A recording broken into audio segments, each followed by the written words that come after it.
Today I am reviewing this extra large dog heating pad, and if you can tell by how Domino has completely melted into it and how happy he looks, I think it's a hit.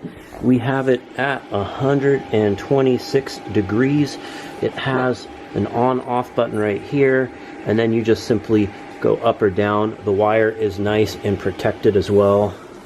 And Domino, he is a 10-year-old bulldog, American bulldog with aging hips, so gives him a little bit of comfort. We don't want him getting cold at night, so a little localized heat to keep his hips feeling good, keep him comfortable in his elder years. We do anything for this dog, and I'm sure you do anything for your dog as well.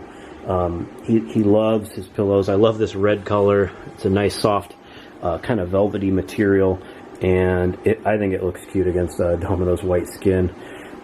It also has a timer on the side, so you don't end up running it too long, from 48 to 8 hours. It goes 4, 8, 12, 24, and 48, and it's adjustable between 86 and 146 degrees in full. This is the extra large. Domino weighs about 80 pounds. He's fairly tall. He's lost weight in his older age, so he's a big dog, and it fits him just fine.